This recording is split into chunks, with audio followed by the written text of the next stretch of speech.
So joining me today for Geospatial Experiences, I have Sarah Zimmer. She's an Esri solution engineer with the AEC team. Hi, Sarah. Welcome. Hello. I'm so happy to have you. Thank you for being here. I'm happy to be here as well. Thank you. You're welcome. We're going to talk about you. We're going to get into this and see about your journey. So tell me your story. I would like to hear about your geospatial journey thus far. How did you get here? So I've been working within the geospatial realm for the past 7 years, I believe. And, you know, I graduated from the University of Colorado, Denver, after transferring from the University of Wisconsin, River Falls. You know, I had wanted to focus on environmental science as my major, but at CU Denver, they have that focus within the geography department. So, like, gotcha. My degree is in geography with a focus on environmental science. And they're like, well, you might as well tack on this GIS certificate. I'm like, what's that? And here we are. The rest is history then, right? Yes, yeah. I've spent a few years working within state and local government. I worked for the state of Colorado in the Department of Natural Resources. And I also worked for the Colorado Water Conservation Board. Through those endeavors, I was exposed to the capabilities of GIS. I was tasked with building the Lowhead Dam database for the state of Colorado. Oh, wow. It was very monumental. That sounds huge. That sounds like a big deal, a big project. Absolutely. The background behind the need was there were so many incidents of people getting caught up in these low-head dams, also known as weirs or reverse hydraulics. You can't see them from upstream. And Colorado, being the big ecotourism place that it is, we attract fishermen, kayakers, canoers, stand-up paddleboarders, people that want to tube down the rivers. They aren't aware of, the dangers that lie ahead. And in an effort to curb that, we developed the Lowhead Dam database. And it took 4 months and scanning satellite imagery and then attaching the point files with the attributes of the water rights to said satellite imagery, the dots in the middle of the dams. And then I cataloged them, associated risk level, and we were able to identify where risk was highest and incident rates were highest. And through this effort, to my knowledge, no one has drowned since. That's awesome. They made an app out of it. So the public can go out and access it and can check and be aware of the potential hazards and risk for the area that they're going to be in. Absolutely. And they can even go one step further. If there is a structure that hasn't been identified initially, they can tag the location, send it in, and then water commissioners will go out using Survey 123 data that I put together for them, and then they'll fill it out, and then the table is updated further. Oh, that's super neat. Yeah. I know it's going to make you feel good, though, to work on a project that's helpful and beneficial and has long-standing use cases. I mean, because they're still using it. So. Yes, absolutely. After that, I had a lot of adrenaline and motivation, and I continued to work within the AEC space for a water engineering firm called known as Bright Water Engineers. They do a lot of different support for litigation and analysis, and they even do some paleohydrology. They're well known for their work in Machu Picchu and Pompeii. Oh, interesting. Yeah, really cool. And I ended up at Maxar for 2 years, supporting satellite missions operations. I was a demand analyst, and that was a really great experience. Met a lot of really cool people. Spent a year in campground development, flying around the country, speaking with landowners and stakeholders, doing the back-end analysis, least cost path, best fit, for what the most ideal campground is in today's day and age. And then I ended up at Esri. That's quite the geospatial journey. I should map it out.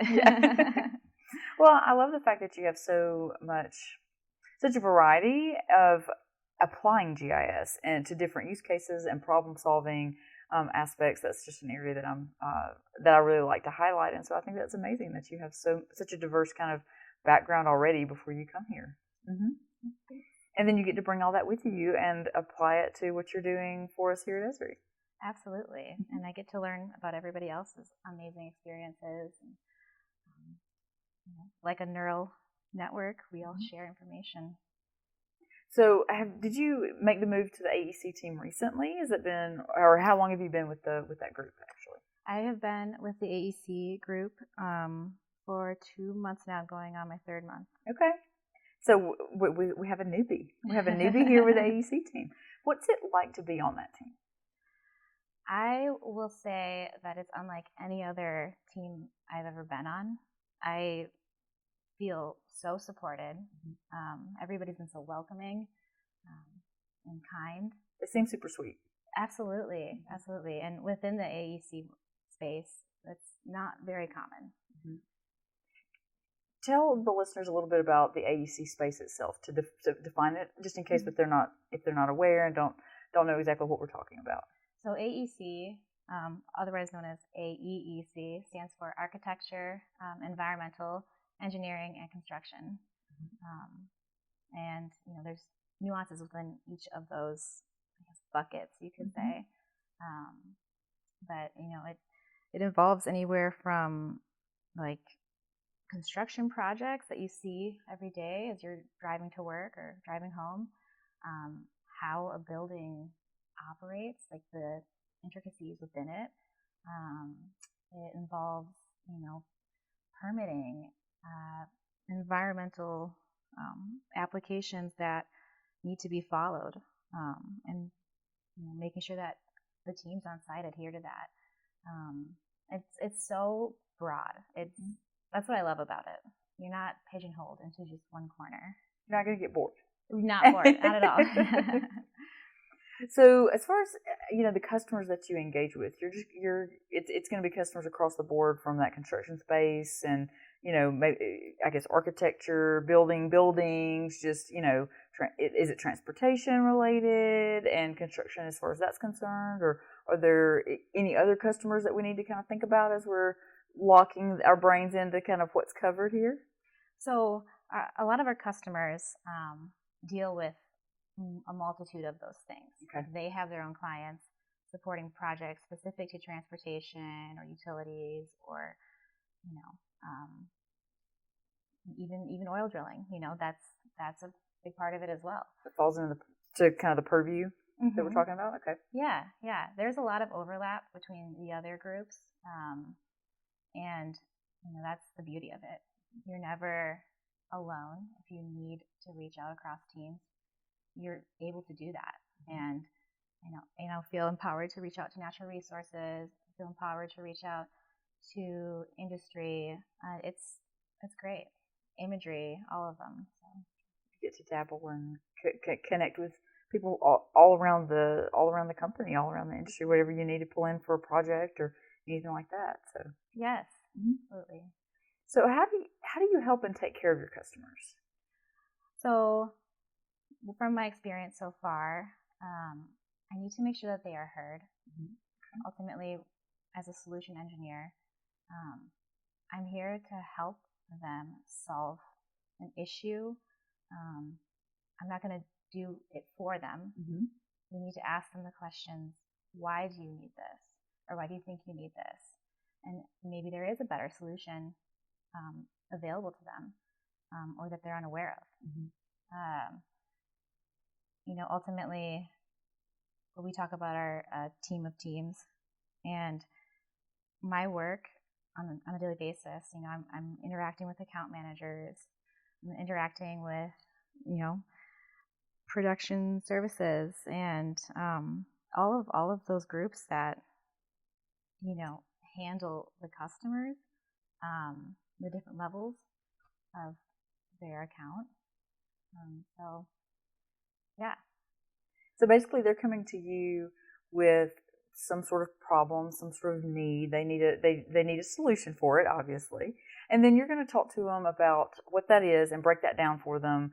Maybe try to identify things that they're not seeing, like the bigger picture, or maybe identify a solution that they haven't thought of, kind of send them down a path that might be a little bit more efficient for them, and kind of try to take your knowledge and your background of not only the technology but of the space that they're working in, and combine that with their expertise and what they need, and come up with something that's a really good functioning solution for them. Absolutely. That they can implement themselves then. Yes. Right? Okay. Yes. And maintaining transparency throughout the process is paramount. If you don't know something, the worst thing you can do is pretend that you do. And GIS encompasses a vast array of topics and knowledge, and you're not going to know it all. And that's just no way. Yeah, there's just no way. Yeah. I mean, if you do, you're a genius. But I think that we really need to make the customer understand that we are part of their team as well. We are working with them towards a common goal of maintaining fluidity and a great workflow. I like that perspective. Yeah.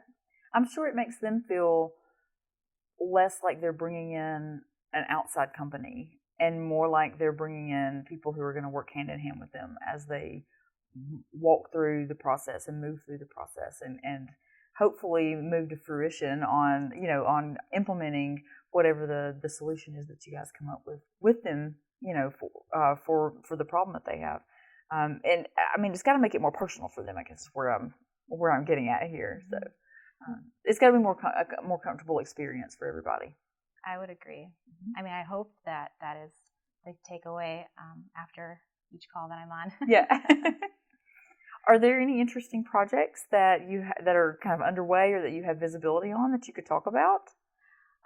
Yeah, I was recently introduced to a project with a wildlife animal sanctuary. I think it's based in Colorado, I believe. The goal of the project is to use imagery to identify where wild horses are traveling to and from within 28,000 acres. The parcel, I guess the area of interest that we're focusing on. If we're able to train the AI model to recognize where the wild horses are consistently and accurately, that can be presented, to the larger customer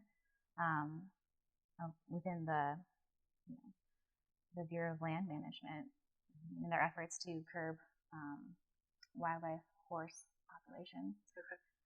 Currently, they are counting them from helicopters, and if you know horses, that's very scary for them, and it causes a huge amount of stress. They're pack animals, they're herd animals. So they will band together and run in these large herds, but they'll trample each other, they'll get injured, and it's just like not a very humane way to do that. And I don't think it's that accurate either. If you've ever seen how they count like penguins from a plane, good luck, Yeah. And being able to do this remotely would lessen the level of stress and probably increase accuracy and better data. Better data leads to more informed decision making, and if we are making more informed decisions, ultimately the end goal is more attainable. Absolutely. And then you're also negating the need for the helicopter, the expense of the helicopter, the safety, if something happens, not only with the horses, but with the drivers, pilots, the helicopter pilot, So you remove all of that out of that equation too if you can do this remotely and more efficient. I mean, just all sorts of positives, both for the horses and for the company and the Bureau of Wildlife Management. Is that who you said? The Bureau of the Land Management? Yeah. Yes. Okay. I think there's a level of cost associated with it. I mean, it's expensive just to drive my car. Yeah. much less a helicopter. Mm-hmm. I think that uses up quite a bit of funding. Mm-hmm. For sure. That's super interesting. I know you're excited to be able to tackle that and come up with potential solutions for them that would be something that they might could implement too. So that just seems like that would be really interesting. I agree, and it could spark inspiration across other sectors as well. Within the environmental space, we're always looking for case studies and ways to relate to the broader public, others working in conservation, various avenues such as that. With your background in environmental and your interest in it, you must really enjoy, and I don't want to put words in your mouth, but I feel like being able to marry the combination of GIS and taking the technology and applying it to solving problems in that environmental space. That has to be just kind of penultimate for your career, or something that's just kind of, this is what I was trying to do. This is what I really wanted to get at when I was going through school, and kind of where you really would had not only interest but drive and focus. I mean, that has to be just awesome for you to be able to kind of merge those two together like you are. Yeah, you would be surprised how interconnected environmental science and GIS are. GIS is ultimately a tool in the toolbox to show what we need to show and paint a picture to stakeholders and anybody who has interests in what we're working on. I often go back to my college years. A professor of ours, Professor Moreno, he often would say, we are master negotiators, communicators, and problem solvers. And that's within the GIS space, and that's within the environmental science space as well. So I love that. I do too. I love that. I feel like that's very, very true too. So those are good words to hang on to from college and take with you for sure. So I'm going to switch gears with you a little bit. You've been in the GIS space for a little while now, and so you get a good bit of experience, especially in the environmental space and all these. Where are you seeing that the future of GIS is heading? Do you have any kind of future predictions, or are you seeing any trends kind of in the work that you've been doing, not just here with Esri, but throughout your career? Where do you feel like GIS is heading?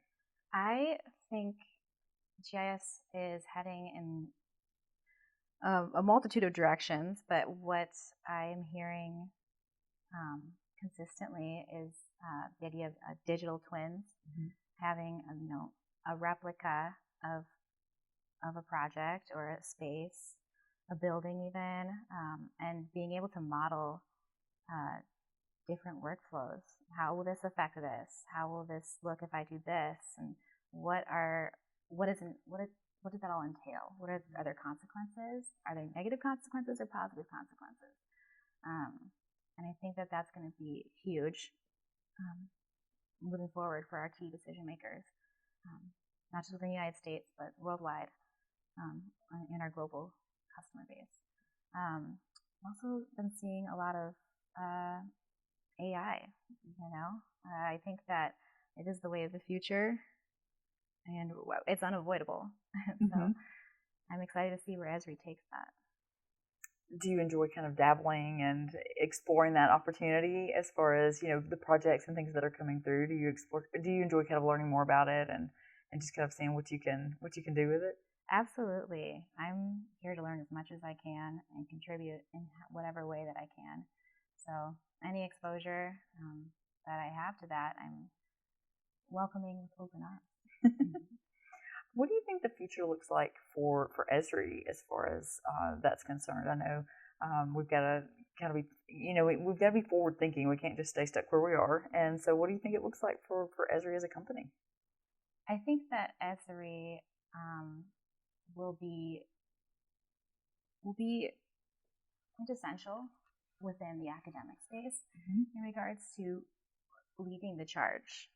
They are the industry standard, and how Esri does it is how a lot of people, and me, myself included, is how they're going to learn how to do it. And we set the workflows and this, what is entailed with this workflow, and how are we expected to go about accomplishing this task or that. Esri gets to essentially create the Bible of whatever tech we're working with. And Jack's so influential too. He's so visionary and brings that, to the table, and especially, like during the plenary at the UC and all of that. It's amazing to watch him kind of paint the picture for the next year and the next 5 years and the next 10 years, and kind of see what he sees and where his vision is too. And so it's just neat to think about, where are we going to be as a company, as a technology, GIS as a science, and all of that, with where technology is heading, and just different things that are important, and it's super cool to think about. I agree. You think of geography, like in grade school, right? Mm-hmm. In high school, how it was not as exciting as it should be, and it should be one of the most fun classes now that I know what it's all about. We talk about geography and the relationships of people, places, and things, and the ideas, but the interconnectedness of all of those things, science of where, that is why I love Esri. I appreciate what the tech can do and all of the applications, and the ones that we aren't aware of yet. Mm-hmm. They say the world is our oyster, and I feel that when I'm a part of Esri. I do too. That's a good way of putting it. Well, and we have so many amazing customers doing super cool things. They continue to surprise and amaze us the more we engage with them. I mean, they get out there and they get in the trenches and they're trying to figure this stuff out, and they have problems to solve. And, sometimes they bring us in and have us help them. And sometimes they're out there figuring it out, and it's just amazing to see what they can do with not a lot of resources sometimes. A lot of times they don't have a ton of money to throw at a problem or a lot of people to throw at it. It's very humbling to see what they can make happen when they set their minds to it, for sure. So Absolutely. I think one thing that Jack is really good at is inspiring people, inspiring ideas, change, and Esri is essentially just that. It's a way to inspire the world to be better. It's definitely a vehicle for it. And, he does an amazing job, like you said, of just inspiring others and getting people excited and getting people thinking about, okay, how do we need to do things differently? And how can we use GIS to do our jobs better and more efficiently and more effectively? And you were talking about, geography in school as, middle school, high school, and whatnot. It's a lot more than just memorizing, capitals and countries and things. I mean, that's definitely the location part is important, but it's so much more. And when you get into it and start learning it from the GI science piece of it, and you get to start seeing how it can come into play and do such incredible things. It's like you said, it's way more fun than it oftentimes gets displayed. And we just interviewed a school in Detroit, and they have GIS. They're bringing it in for high schoolers, and they're teaching them, web maps, and they're teaching them drones, and teaching them about GIS as a science and a technology. And they're leaving high school with college credits from these classes, and they're leaving with this foundation that whether they go into geography or not, whether they go into whether they go to work straight out of high school or if they go into a medical profession, they've had this experience and this exposure, and they have a perspective on how it can be applied that's so different than even some adults, that have been out in their careers that we've encountered and engaged with. So it's so amazing when you can get GIS into young people's hands early.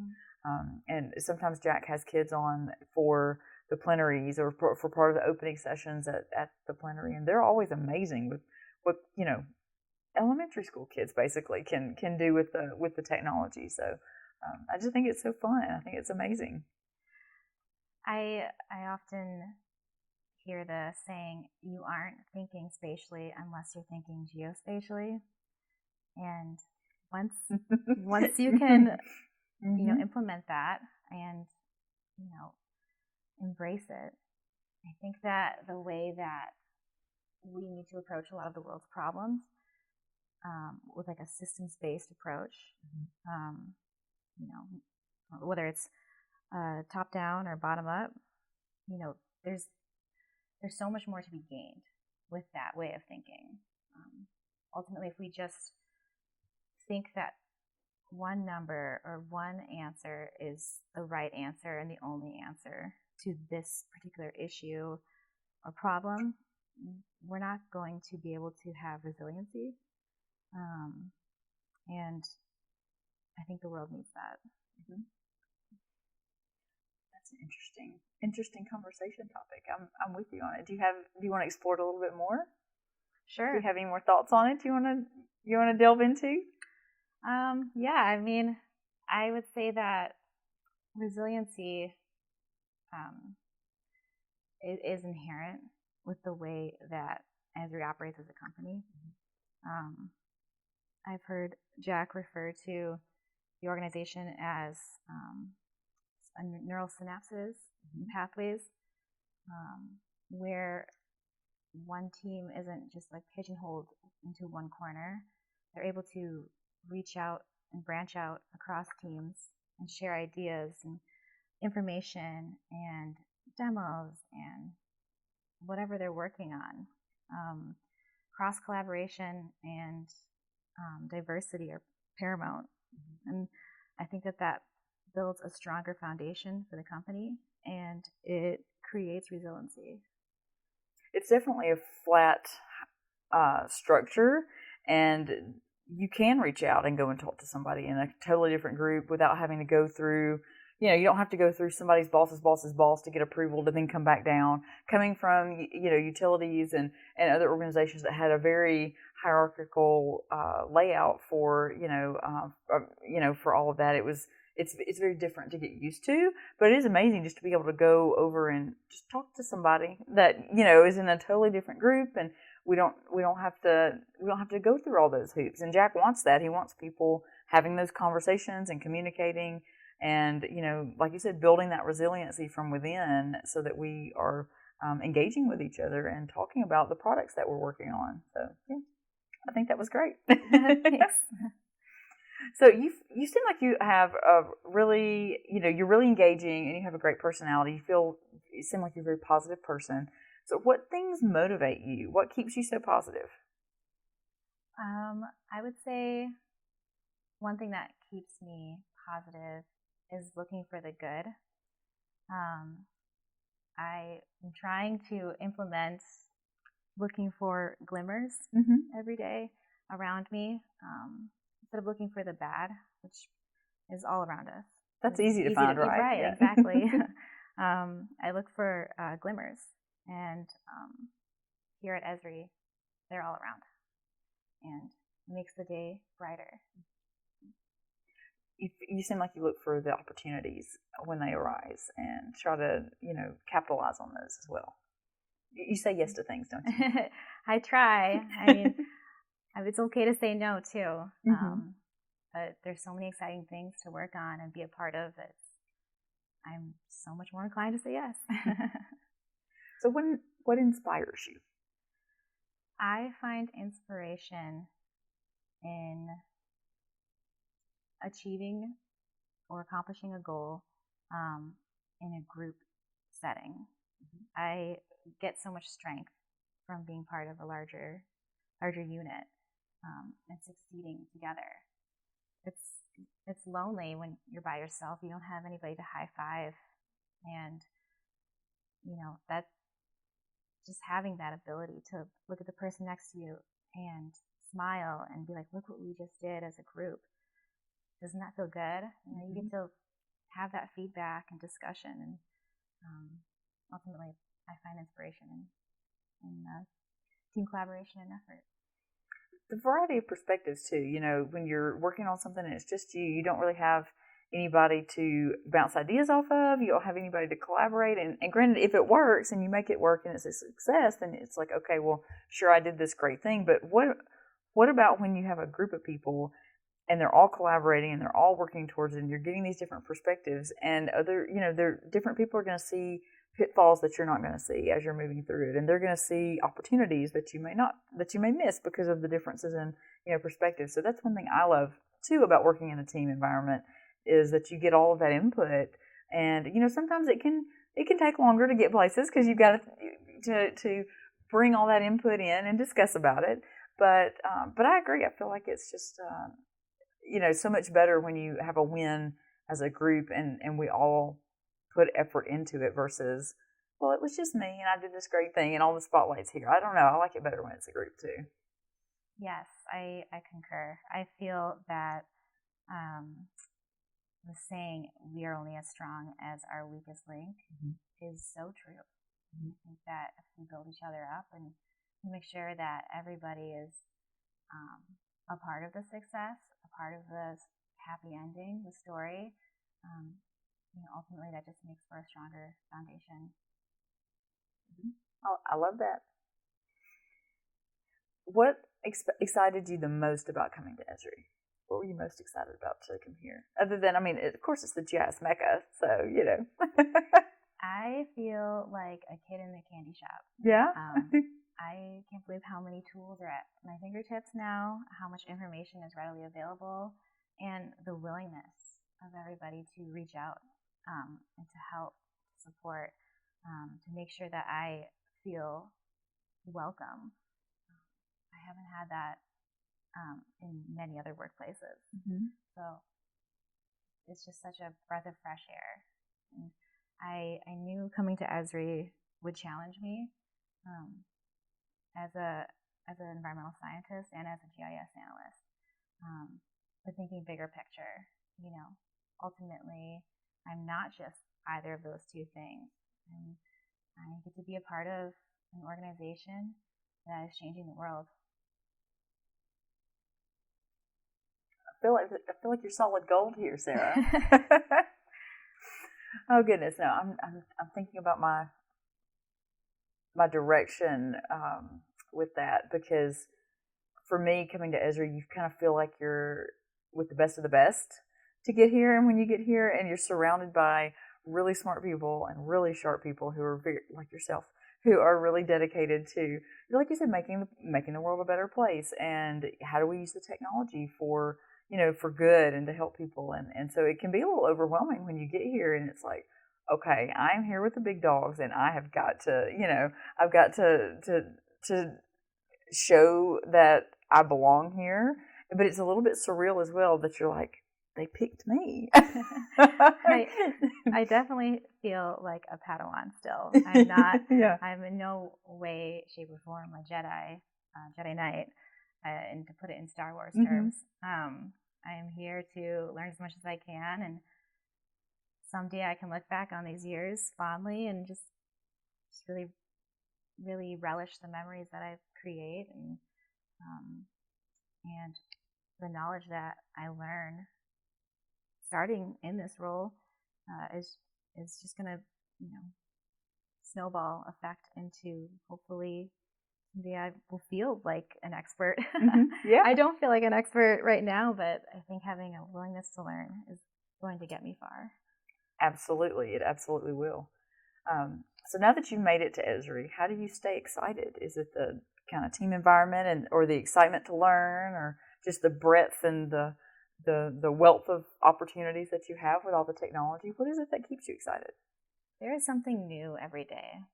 I'm not working on the same projects day in, day out, maintaining chargeability, having worked only billable hours. I am encouraged to learn and take the time to learn, and to collaborate with people around me, and to meet people, to build my team of teams.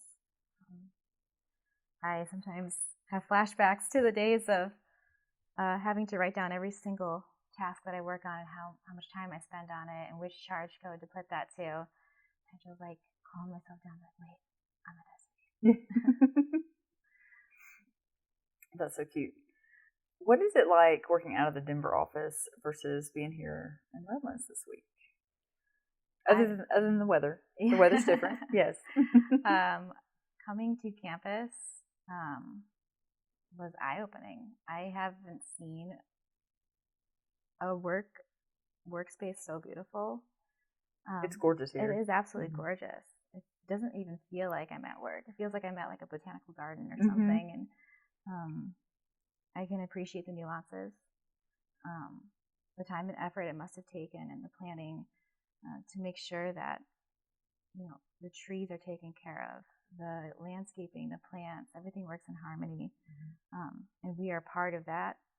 We are guests in the space, and it just really drives home why we're doing what we do. In Denver, you have the backdrop of the mountains. And I will stress that the Denver office isn't actually in Denver. It's in Louisville, which is just south of Boulder. Gotcha. So you have like the mountains overshadowing everything, and that's very awe-inspiring as well. You really do feel small in that space. In Redlands, on this campus, it feels like we are part of the environment. We're working so hard to conserve and protect. Jack and Laura spent a lot of time carefully planning all of this out. So, I'm sure that they would be glad to hear that that's how it makes you feel. But it makes me feel the same way. I kind of feel like it's, like you said, botanical gardens meets a college campus almost. It's awe-inspiring, but it's curiosity driving. It's all of the good things. So yeah, I love coming here when I get to be here too. So it gets me excited. It gets me excited about my work, and just the fact that we work for Esri. It's you can run into Jack in the cafe and Laura as well. So for them to be so inspirational and motivating from the company perspective as well, and then all of the care and the time and the effort and the energy that they have and continue to put into the campus here. It's just amazing how involved they are. I love that, and I would agree. So you've been here for a week-long base camp experience, right? Yes. What has that been like? What has the base camp been like? So I have been enjoying the exposure to the different teams and cross sectors that we work with, especially within my role as a solution engineer, and the relationship that I will need to inevitably build out with account managers that I'll be working with day in, day out, exploring the finer details of that and building upon the team of teams. I feel much more prepared. We've been tasked with a scavenger hunt today, for example. It felt like the TMZ of Esri, just chasing people down and having them speak about how they work with our roles and how long they've been at Esri and their experiences. And that was a lot of fun. And we've done team building activities and networking events. We went to Escape Brewing last night. That was a good time. I feel like you've just met a ton of people just in I guess it's Wednesday, so you're 3 days in at this point, and you've already had lots of opportunities to meet so many people and get exposed to so many different groups. And I'm sure some of them you probably knew about those groups before, but you probably have a deeper knowledge now that you can draw from when you need to work with folks. So how important do you feel the networking piece is for for your career as you're building it here and moving forward? I would say that networking is paramount. If we're referring back to the neural network, synapses aren't forever, right? Like they will be cut off, and they can die essentially, and that's what it would mean to not make connections within any role at Esri. If you don't build your network, and if you don't build your team of teams, your synapse connection to the rest of the bigger picture will fade out, and I just don't think you can do your job very effectively. You can't be an island. You can't be an island. You can't be a solitary node in the vast sea. So I know you're super interested in the environmental space. Are there any other special areas of interest that you have? What do you hope to work on, as you move through your career? What are you hoping to be able to do while you're here? So I am very passionate about STEM and supporting women and younger children to pursue careers in STEM. I feel like had I been exposed to GIS at a younger age versus just like the standard geography classes that we're also familiar with, I would have found my path a lot sooner, and just I would have implemented that systems-based thinking a lot sooner too, and it could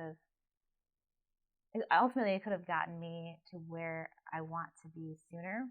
But I love the path that I have taken, and I want to inspire others to do so, and I want to support them however I can, and I'm hoping that there's opportunities to do that within Esri. I'm sure there are. I probably can't necessarily direct you to them in the moment, but Esri has tons of opportunities. There are lots of groups. I'm like you too. I'm very interested in those areas, and so we just need to figure it out, right? We need to find the right people. Part of that networking. Absolutely. Building the network, yeah. Yes. I think you'd be amazing at promoting that and supporting those efforts and endeavors for sure. So. Right. Who doesn't want to hang out with a bunch of kids? All right. So before we wrap up, do you have any final thoughts for us today? I've really enjoyed chatting with you. I think this has been a great conversation, but I wanted to give you one last opportunity for anything else that we didn't cover that I should have asked you. I have been tasked with asking others here at Esri, including yourselves, what are your top tips for success in like my first year at Esri? What would you say? Well, I'm still in my first year at Esri, so the networking piece is definitely vital. Meeting as many people as you can, getting those connections in place. Establishing really good relationships and good rapport so that you can go and ask those questions when you need them, when you need to. Finding people that will work with you closely and don't mind you bugging them and, being like, okay, I know this is a dumb question, but let me ask it anyway. And that they don't mind spending that time to kind of help you establish, your kind of basics and understanding, not even worrying about the technology piece, just the Esri piece and how it operates and who's who and all of that.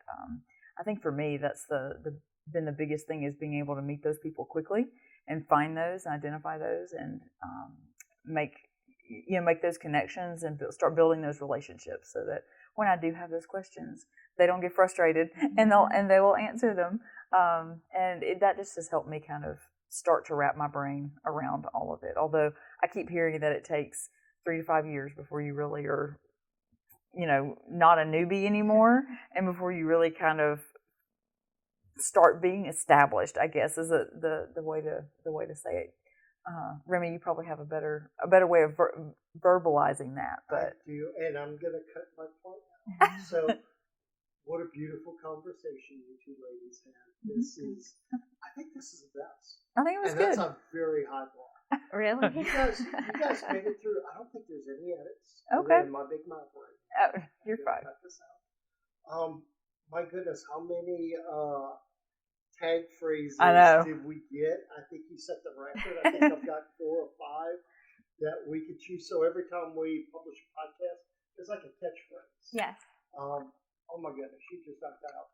So, a couple of things, and yeah, I have a longer list. One, if you ever need a high five, yes, we're all about high fiving. Oh my goodness, high five you are simply amazing. And let me tell you, I don't think you realize, and she's going to kick me under the table.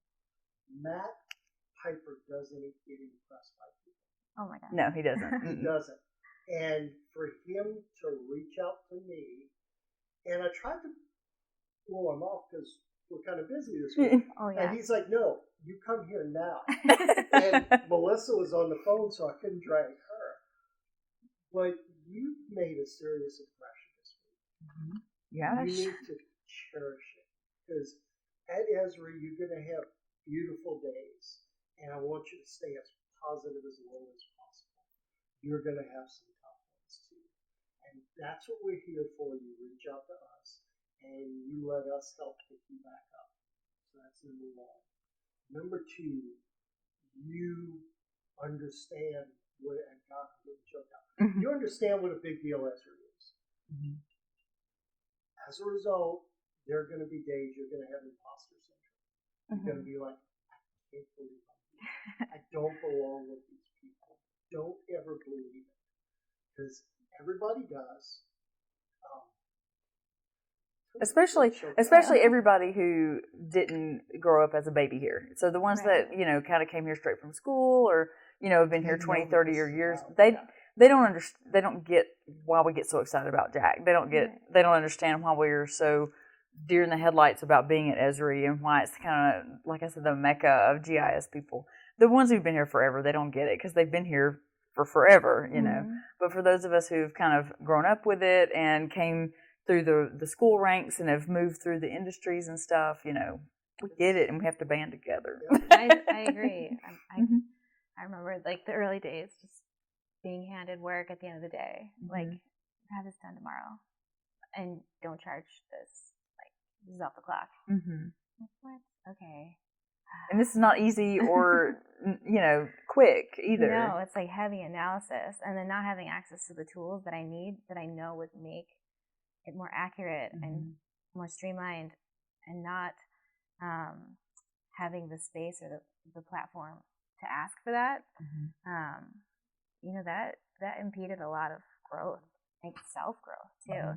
But that sort of impediment made you better. It made you who you are today. And that's a beautiful thing. I think you wanting to help pick people up is going to be absolutely essential to your positive spirit.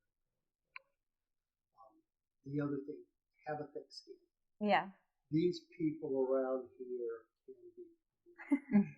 I figured out who some of those chameleons are. There can be very tough people. There can be people who sound like they know what they're talking about with their authorities. Yeah. Most of them don't have your experiences, so you need to really embrace and cherish the experiences that you have here. You also need to have empathy for your customers, because there are going to be a lot of them that get really frustrated. I was a terrible customer for a long time, and my karma as my role in product management is I get to deal with all of the TikTok customers. Oh gosh. And it's tough sometimes, but they're frustrated because they want to do the right thing just like you do. And your spirit, your positive approach is going to be incredibly helpful. We are a shit show sometimes. You're going to have to let that go. We don't have formal managers here, and even the people who are in leadership positions, very few of them recognize the significance of what leadership is. I think listening to you, you have a very, like Melissa, you have a natural instinct for trying to do the right thing and trying to mentor and promote people. There's a lot of people in this company that don't know how to do it. And that goes back to the thick skin again. Yeah. It's one of the toughest things, and it's my last one, I promise. Start giving me this thing now. One of the toughest things here is Esri has a very institutional culture. We have our own language, we have our own policies and practices that were built and constructed by the old timers and the babies that came long before us. And speaking very critically, I think that a lot of it is about power and projection. Sometimes they do that because they see all those people coming in, and we're always a threat. Oh my gosh. Don't let that interfere with your positive nature. The last thing is stay a customer as long as you can. Don't indoctrinate because ladies like you two are the future of this company. If you stay, it's hard. It's incredibly hard for you person. One of our very good friends and most popular podcasters. Matter of fact, when we interviewed him, he's definitely got the most listens. Oh yeah. He has a YouTube channel with 40,000 followers. Oh my god. Mm-hmm. And when I came here 6 years ago, he had been here like 2 or 3 years, and they wouldn't put him in front of customers because they felt he couldn't speak or articulate very well. And I met him, and I'm like, this is the most personable guy I know. We need to just let him go. So yeah, Hussein Nasser is amazing. And when I got here, the team didn't trust him. They didn't believe in him. So that kind of foolishness happens, and you need to be bold and strong and fight back. That's what I got. And I'm cutting all my crap out. Well, don't cut it out. Like save it on a sci file. Yeah. Well, yeah. It's so motivational. She wants the notes. Yeah. You can hear that anytime. That's nothing. Nothing original. I'm kind of like a record player. I say the same thing over and over. He's on repeat. He's a repeat parrot. Mm-hmm. But keep in touch with. Well, I know your boss. Love Andy to death.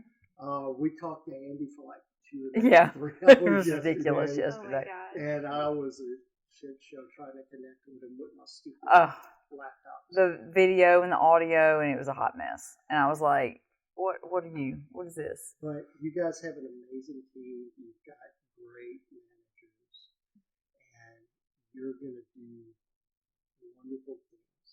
We would love to stay in connection with you. Melissa, my initial listening to you, I wonder if instead of geospatial experiences, this would be a hell of a kickoff for women in GIS. It would be, yeah. I've talked about doing a mini-series for focusing on women in GIS and having conversations with literally just for like maybe a 6-episode mini small series with influential women in the field. And so we might hold it, if it won't offend you, till we can run that mini series, because it's something we've talked about. And like I said, we're running season 1 now, and we're recording for season 2, and that one's going to run in the fall. But we're trying to figure out how do we do these little mini series kind of in between, because I have several topics in mind for different ones. So it would be a really good one for a Women in GIS mini series. I think you two, if you had the time and the bandwidth, you two could probably wax poetically for a while. We could, yes. So it could be that we do both, that we hold this for geospatial experiences, and then we follow up, and you can focus about what does women in GIS mean. Yeah. I think it's a fascinating topic. I don't want to keep you, it's getting late. Do you want to go ahead and close this out real quick? Because that's the one thing we didn't do. You guys want to say goodbye to each other? Oh, sure. Because you waylaid us. No, yes, I did. We're still going? Yeah, okay. Sarah, thank you so much for your time today. I appreciate you spending the afternoon chatting with me. I feel like this interview's been so insightful and amazing, and I really appreciate you coming on and having the convo with me. Thank you so much. Thank you for having me. You did a great job. This is going to be a good one. So I'm going to talk about art. You talked about all. You're in front of education. Oh, okay.